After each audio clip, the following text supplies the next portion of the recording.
Tonight, President Biden giving the go-ahead for the U.S. military to take down another object hovering high above the U.S., this time over Alaska. That object said to be about the size of a car. They said it was a threat to commercial aviation, passenger jets. And tonight, our Phil Mattingly is reporting that one of the main reasons that President Biden decided to shoot the object down it came less than a week after the Chinese spy balloon was shot down. We're now learning the U.S. military is in the process of recovering that mysterious object. So let's get to Phil Mattingly, because, Phil, I know you've got some new reporting from the White House. You've been talking to your sources there. You know, we find out about this today. It suddenly gets shot down. What happened as far as your learning? You know, Aaron, I think in talking to officials over the course of the last several hours, there are two very striking elements here. The first is just how many unanswered questions remain. Officials very candid about the fact that they still don't know what the object is. They can't identify it affirmatively. They don't know what its capabilities are. They don't know its origin, whether it was state-owned or private-owned, although one official told me they haven't been given any indication it was a state-owned object like that Chinese spy balloon. And they also don't know why it was over U.S. airspace to begin with. The other element here is just how quickly the decision was made to shoot the object down, especially when compared to what we saw with the Chinese spy balloon, which traversed across the United States over a period of several days. And the reason here, the driving reason, according to officials I've spoken to, is where this balloon or where this object was actually flying, where it was floating, however it was traversing, and that is at about 40,000 feet. That is at the top end of where commercial airliners usually fly. And while this is a sparsely populated area when it comes to airliners, that, in the minds of U.S. officials who had no concept of what this actually was, created a risk, an unacceptable risk, one official told me, when it came to how the Pentagon was viewing things and what their recommendations were to President Biden. Now, they were first indications of this on Thursday evening. The president was briefed on Thursday evening. They sent two separate efforts up of fighter jets to get a better look at what this actually was, to try and identify the object itself. Neither was conclusive. The recommendation to the president was to shoot the object down. The president made that order earlier this morning, and it was shot down shortly before 2 p.m. Another key element here, the Canadian leader, Justin Trudeau, said he was briefed on the issue. He supported the decision to shoot it down. This was in the Alaska and Canada border region. And so you could see how this process kind of worked through very quickly. I would also note my sources on Capitol Hill saying they have been informed throughout this process about this object. And so it appears both in the timing, how quickly decisions were made here, the tracking of this, and how they've tried to inform both international partners and partners on Capitol Hill that there have been some shifts compared to how the Chinese spy balloon was operated. One official told me, look, apples to oranges in terms of capabilities and what we know about these objects, not just the size, which is obviously dramatically different as well, but it is very clear that they are taking a different strategy here and moved very quickly to take this out of the skies, Aaron. All right. Phil Mattingly, thank you very much from the White House. And of course, just saying, if you're thinking of it's a lot smaller than the other, the Chinese spy balloon, right? That was 3 buses. This is a small car. Still, if you're flying in a passenger jet at a thing of the size of a small car, you can understand that would be catastrophic. So my panel's with me now. Major Lyons, let me just start with you, though. It's amazing from Phil's reporting. What he's saying is that they don't know what it was, and they don't know what it wasn't. And they're not sure what it could do, and they're not sure who controlled it. But they shot it down really fast because there was something that they didn't know anything like that about a few days ago. And it turns out that something was a something, and that there were a whole lot of somethings like that in the past that now they realize were not unidentified aerial phenomenon, but indeed were Chinese spy balloons. It's a little scary and unsettling what we don't know. Yeah, it's a new protocol. Clearly, in a post-9/11 world, we probably expected that first air balloon to be shot down as soon as it violated U.S. airspace. But it looks like the Pentagon was watching it all along. It was at a different altitude and clearly did expose this domain gap with regard to their capabilities. I think from NORAD's perspective, they now recognize that they have to look further out over the horizon. But this one in particular, obviously from what happened last week, the president makes the decision that it clearly violates the airspace. We don't know what it is. We scrambled jets up to take a look at it. It wasn't emanating a pulse. It wasn't emanating signals. It wasn't necessarily collecting things. There was obviously something in it. It could have been a balloon from a non-for-profit foundation. It just didn't tell NORAD it was flying there. So we don't know. The one you're talking about today. The one today. Right. But, when you talk about the context here, Phil, which is what happened a few days ago, right? Sure, we see this one that was at 60-something thousand feet, 65,000 feet, and it usually is up as 100. So then when they track back and look at it, they go, oh, guess what? Those UFOs were actually, I don't know how many Chinese spy balloons. We don't know in the past have come. And it has sparked anger at the administration from both Democrats and Republicans. Two examples right here. You guys have to help me understand why this baby wasn't taken out long before. I think it was a huge mistake for them not to take down the balloon before it entered the continental United States. Now, they're talking about that balloon specifically, right, as opposed to the fact that then we found out there were others where that one had come from. But this puts the administration in a tight spot. Yeah, that's certainly the case. I mean, I think obviously the Biden administration does not want to have a scenario this week or going into next week in which there's a balloon flying over the United States and they have to tell everyone, no, it's okay, we wanted to do that. They don't want to have to be in that position again. So when they get up there and they see this thing and they make the determination that probably isn't going to be information we can glean from it, it's okay to go ahead and shoot it down. It makes sense that the Biden administration, from a political standpoint, is going to err on the side of not having that thing spend any more time over the United States than it needs to, right? That makes sense based on what happened last week. But I also think this raises the question of, how many balloon-like objects are there that are approaching the United States, right? I mean, it's pretty clear that it happens with some regularity, and now this is to the point that was just made. There's a new protocol, and at least for the short term, those things are not going to be flying very far. And actually, look, it's an embarrassment. And again, it's the Biden administration right now. It's an embarrassment that they didn't know these things were happening. Of course, that embarrassment predates them. Mm-hmm. The Trump administration didn't know, right? That there was one now we know happened when Esper was Secretary of Defense, and he didn't know because nobody knew. Mm-hmm. But nonetheless, it's an embarrassing situation. It's not great. I think that the administration acted wisely in acting quickly for this object right here. There still are a lot of questions. And when it comes to national security, I want folks to be thorough. I want them to be aggressive in getting the information. And it seems like they've learned something over a short period of time from the Chinese balloon to what is happening today. So not great for the administration, but I'm hoping our national security folks are constantly on the clip, learning new things and trying to act more aggressively when things are in our airspace. All right, there is something, though, I have to say, and maybe because it's, getting late in the night on a Friday, when we're sitting here talking about these objects, we can't even come up with the right word because object is the best we can do. Yeah. Floating around. You mean on Operation Welcome to Earth here? I mean, look, we don't know what it was. We don't know who sent it. We don't know who owns it. We don't know what it was doing. And yet we decided to shoot it down anyway. I mean, obviously, it was a political decision. I mean, you called it an embarrassment. I think that's exactly right because they couldn't afford to have another one. But it does beg the question, two things in a week. I mean, how many times is this happening over a period of years, over the last 6 months even? And maybe it's not state-owned, but what is up there? I think you have people in both parties on Capitol Hill right now who are legitimately unhappy with what they've been told about this. And so I think the shoot down today was political, but probably the right answer given how they did it last one. Well, the situation is unsettling. All right. Now, the other top story tonight, we are learning that former President Donald Trump's legal team turned over some more documents, with classified markings, and somebody had copied it on a thumb drive, so it's on a laptop, so they got the laptop. This is after, subpoenas and searches of Mar-a-Lago, all of that, right? Mike Pence's home then today was searched by the FBI. They found one more classified documents. So Major Lyons, as a former intelligence officer, you had nuke codes. Yeah. Okay. So you know the seriousness with which all of, the true seriousness of classified information. What is going on with this? The politicians do not seem to take this with the level of importance that people like you do. Yeah, that's probably right. And there is an overclassification of information in the government. Something like 50 million documents a year get classified something. Usually it's by 50 haste. million? 50 million a year. Wow. And on top of that, the normal policy is a 25-year expiration before they can become non-classified. So there's a billion or so documents running around our government that are still technically classified. But it could be anything could be a weather report on an op that they were going to run on something that really has nothing to do that's actually really classified. Now, having said that, I don't know what was in the vice president's house. I don't know what they recovered. It could have been something important.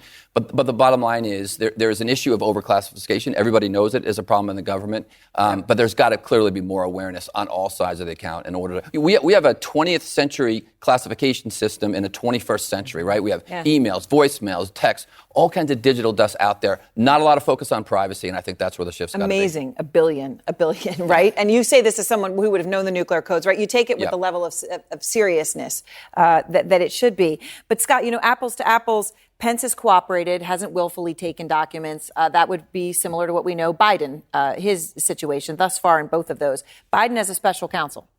So if Pence gets a special counsel, and he's also now got to go testify in the Trump criminal January 6th investigation, does this make him less likely to run?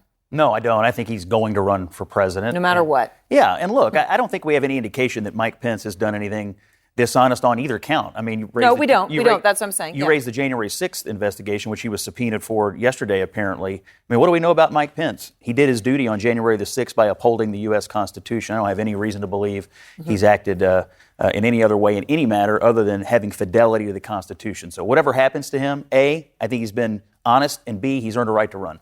All right. All stay with me. We're going to continue this conversation next. Florida Governor DeSantis on a new mission to crack down on election fraud in his state. Except for there isn't election fraud. Wait till we show you the actual numbers here. It's kind of incredible. And new allegations involving embattled Congressman George Santos, which lead us tonight to Amish country and a potential scam involving puppies and thousands of dollars. So a reporter went to speak to the Amish farmers who say they were scammed by Santos, and he's going to tell you about those conversations. Plus, the former president of Georgia, a top Putin foe, remains in jail, now incredibly sick and fragile. He says he's been poisoned. They've run the tests. His lawyer tonight will share exclusive video of Mikhail Saakashvili tonight in prison. I'm Dr. Sanjay Gupta, CNN's chief medical correspondent. This season on Chasing Life, I sit down with some of the most intimidating guests I have ever interviewed. My 3 teenage daughters. I'm on a personal journey to find answers. How is social media really impacting my daughter's health? And ultimately, what is all of this technology really doing to our brains? Listen to Chasing Life on Apple Podcasts, Spotify, iHeartRadio, or your favorite podcast app. Tonight, is Governor Ron DeSantis solving a problem that doesn't exist? The Florida governor is now set to sign a bill that gives a Republican-appointed prosecutor the sole jurisdiction to go after people for election-related crimes, which would be really important if there were election-related crimes to go after. You'd need to pay a person money to do that. So the question is there a job? Is there something for this person to do? So here's the numbers.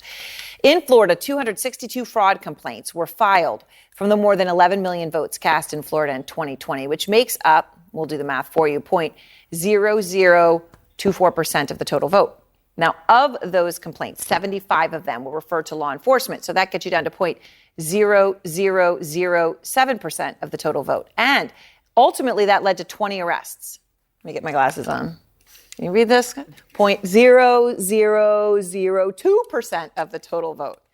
And then one of those cases was dismissed by a judge, and I can't do the math there, but it's even smaller than 0.0002. Okay, so it's not just me giving you the numbers. Actually, DeSantis himself knows these numbers because the day after the 2020 election, he bragged about how incredible the elections are in Florida.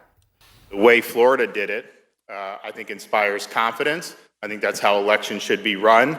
We're now being looked at as the state that did it right and the state that these other states should emulate. Daniel Littman is a White House reporter for Politico, joining our conversation along with Scott, Ashley, and Philip. Okay, Scott. Yeah. So he knows the numbers. Mm-hmm. You heard him. He said it. That if everyone could just do elections like Florida, things would be great. So why is he going to spend taxpayer money on a salary for somebody to look at the election fraud that's not there? Well, I think 2 things. One, it'd be amazing if there were zero fraud, and that's probably what he'd say. And number 2, that is what he would say. Yeah, but and number 2, I think he's trying to obviously demonstrate to a whole group of people out there that he is serious about this particular issue, which is top of mind for Republican voters around the country. So I don't think it's an illegitimate thing to do in a state government, but at the same time, it obviously demonstrates a political message that he wants to get out there. Well, it's clearly a political message, right? I mean, he's playing into the people who think that elections are fraudulent and saying I'm going to take care of it, even though he's on record saying Florida elections are great and not fraudulent. Yeah, 100%. I mean, Scott put it very tactfully, but yes, this is a play for the Republican primary vote in 2024, right? Like, he is trying to ensure that all. Wait, are you surprised? No, I'm just saying. You were very judicious. I think he's going to put a little bit less lipstick on his answer. But yeah, I mean, this is what I mean. The wide swath of things that Ron DeSantis is doing these days are things targeting this same group of people. This particular thing is targeting Trump voters in particular, people who think the election was stolen. He's saying, "I'm there, I'm fighting for you." Even those 20 cases, right? I mean, a lot of them were people who were told by county officials, "Oh, you can register to vote now because felons are allowed to vote," and then they get busted because they had a certain type of felony or they weren't allowed to. Like this happened regularly of these 20. And so, so even within that subset of cases, these are a little dubious. But yeah, I mean, it's a political play, and the people who are feeling the effects of it are these people who are arrested for crimes that involve them doing nothing more than casting ballots. And while, yes, he would say you want it to be zero, you do, but you also want a good ROI, return on investment, Ashley, which would mean if I'm going to spend taxpayer money on a salary, I want to have some returns. And that this isn't an ROI decision. This is a POI, political. That's PROI, right. Sorry, political return on investment. What DeSantis is doing is strictly politics. It's playing into the 2020 election was stolen without actually saying it. I don't know if you remember, but before the election, there were people that even law enforcement had to arrest because of so-called fraud after an election administrator had told them to register. And they were saying, this is a waste of money. This is a waste of taxpayer resources. And so this is just a ploy that DeSantis is doing. I'm not actually surprised, though, because if you also remember after the 2020 election, a lot of times this time frame is when Republicans launch these voter suppression tactics so that they set a foundation leading up, not so close to the election, but in the general. Or shall we say, they launched their trial balloons. Okay. Which actually is trying to shoot down. Okay. So Daniel, in this context, though, they're trying to figure out, this is DeSantis, setting his stage every single day for what people think will be a presidential run. Chris Sununu, who is also someone people think will run, obviously governor of New Hampshire, he says the Republican Party is moving on from Donald Trump. Here he is. Donald Trump is not going to be the nominee, right? We're just moving on as a party, as a country. If the election were today, DeSantis probably wins in New Hampshire. I think in other states as well. So it's just not getting any better for the former president. We're just going to say thank you for your service and move on. Wishful thinking? We've heard this for 6 years straight. Remember, in 2015, no one thought that Trump was going to be the nominee. In 2016, everyone kept staying in the primary race until they thought that Trump would get a knockout blow. And so this, we've heard the same rhetoric time and time again. And with Sununu going into the race and tons of other Republicans jumping into the race the next few months, we could have a 2016 repeat where no one, because politicians have egos, they want to see, maybe we'll win in Florida, maybe we'll win in Super Tuesday, and then Trump might just waltz to the primary result. Now, you had a chance, I know, to speak to Glenn Youngkin, governor of Virginia, who obviously sailed into re-election there. That was CRT, parents wanting control over the schools. Is he even considering it right now? Well, he has to, because usually you get only one shot of being someone who could run for the presidency. And so he has to take his time in the sun. I think it's interesting how he's trying to play both sides. He's trying to be the moderate businessman from Northern Virginia who can speak to parents' concerns about their role in education. But he's also trying to do the anti-woke stuff, the CRT, music that he thinks that can appeal to the Republican base. And so that's a tough bargain to manage. It's very tough. And meanwhile, in the Republican Party, you have a battle. And it's actually a battle that Joe Biden set up. And let me just give everyone a chance to hear it. This is Mitch McConnell talking about his fellow Senate Republican Rick Scott. If we were to become the majority, there were no plans to raise taxes on happy American people or to sunset Medicare or Social Security. So it's clearly the Rick Scott plan. It is not the Republican plan. And that's the view of the Speaker of the House as well. Well, you don't need to fight with them if they're going to fight with themselves like that. I mean, look, Rick Scott's been attacking Mitch McConnell, every day for the last several months. And he's been doubling and tripling down on this plan, which literally no other Republican is on television. And let's be clear. The plan defending. is every 5 years, every federal program goes away and you got to repass it. And Biden, in a State of the Union and in his event after, is trying to pass this off and in the State of the Union was trying to say, this is our deal. You have to do the Rick Scott plan in order to get the debt signal, which is blatantly dishonest. So McConnell is correct in saying no other Republican wants to do this. How many Republicans you've seen on TV fighting for the Rick Scott plan other than Rick Scott? Final point. Why did Rick Scott release a new plan today, his new plan on Social Security? Because finally they realized this is a losing battle. He's already dead on this hill. We're going to have to go fight on another hill. So McConnell's right. No Republicans want to do this. They're not going to do it. And if Rick Scott wants to go out and campaign on it, that's his business. But McConnell's job is to defend his conference. And that's what he's doing here. All right. Thanks to all. Appreciate it. And next, the congressman who's lied incessantly about his past, once charged with theft in an alleged scam now involving Amish dog breeders. We're going to talk to a reporter who went and spoke to those breeders directly. The George Santos saga widens. Plus, exclusive new video tonight of a top Putin foe whose lawyer says he's being poisoned and slowly killed while in detention. They've done the DNA, they've tested it, they see the arsenic levels and beyond. The attorney for the former president of Georgia is my guest. Tonight, George Santos's bad checks. The Washington Post speaking to farmers in Pennsylvania's Amish country who say they received bad checks in Santos's name to pay for several puppies in 2017, and those checks totaled more than $15,000.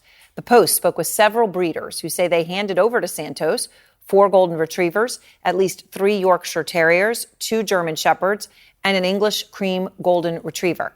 Santos at the time was running a so-called charity called Friends of Pets United, which he claimed during the campaign rescued 2,400 dogs and 280 cats. Out front now, Jonathan O'Connell. He's the Washington Post reporter who traveled to Pennsylvania and spoke with these Amish farmers. So, Jonathan, that obviously Santos alleged that someone stole his checkbook, and then these checks were all made out to breeders from which he got dogs, and, he says someone else did this. Your article starts with a farmer who says George Santos approached him looking to buy at least 8 puppies. The farmer tells you, quote, something inside me said I just cannot trust him. So you went and talked to this farmer. Tell me more about that interaction. Yeah, Aaron, obviously, George Santos has been caught lying a number of times, and he's admitted some of those lies. But what we really wanted to do here is show that there's not just political consequences to what's happening here, that there are real people being hurt by some of his dishonesty. So we had learned a little while ago, actually, that there had been a number of people who had allegedly received bad checks from him in Pennsylvania in exchange for puppies, for dogs, purebred dogs. And we thought, let's find these people, let's tell their story, let's hear from them about what's happened to them. And that actually proved to be much more difficult than we expected. Anyone who's been through Amish country in Pennsylvania probably knows that the Amish and Mennonites are, they're a very close-knit sort of insular community. They avoid technology. So, and also many of them have the same name. So we called dozens and dozens of people who breed dogs in Pennsylvania looking for the correct people. And they have phones, many of them, but their phones are not always in their homes. They keep them in a shack and out separate from their barn or their home, and they might check it once a day, their voicemail. There's no way to text them any pictures to see if they actually met George Santos. We mailed farmers photos of him and of these checks that we thought that they had received. And then ultimately, we did drive through and meet some of the farmers so that we could show them his picture, show them the checks that we thought that they had received, and they could actively identify for us, yes, this person did promise us money. He took the puppies that we had bred, and he cheated us. And they told you that? How they did confirm that? Yes, and this is not a normal interaction for these folks for the most part. We are driving up onto their property, and these are farms with a lot of milk cows, obviously. Some of them don't use tractors because of their avoidance of technology. And we are strangers to them, obviously, introducing ourselves and explaining that this person that in some cases they identified as having been the person who cheated them is now in Congress. And some of them had heard that, and some of them were really just kind of shocked to hear that. It's incredible. So what sort of stood out to you from the conversations? They obviously are confirming to you that that's the man who said that he was going to, pay them and then didn't. So you were able to confirm all that. What else stood out to you? And, these people really, they trusted him. He showed up 2 nights in 2017. He showed up later than he promised a couple of times. It's dark when he arrived. One of them was the day before Thanksgiving. Sometimes he had promised, people told us that he had promised to pay by wire or pay by cash in some instances, and decided maybe at the last second or after some negotiation that he wanted to pay by check. And these farmers were sometimes hesitant about deciding to accept a check, but ultimately agreed to, and then deeply regretted it because, these checks are for $1,500, $2,000, $2,500. This is a lot of money to these people. These are simple people, and it takes, frankly, it takes some courage for them to say something about it because they don't typically do that. Yeah. Well, thank you so much for sharing that reporting and bringing the personal part of this home, right? The individuals on the other side of this for whom this money meant so much. Thank you. And be sure to see Jonathan's full story in the Washington Post. And next, exclusive new video of a longtime Putin foe. Ukraine's president, Zelensky, alleges is being slowly killed. The former president of Georgia's health is precarious and worsening tonight. His appearance has dramatically changed. It is disturbing, and one of his lawyers is next. Plus, royalty sharing ahead of the Super Bowl. A Rihanna smash hit offered up as an NFT. So what exactly is an NFT, you ask? So you're going to see all about it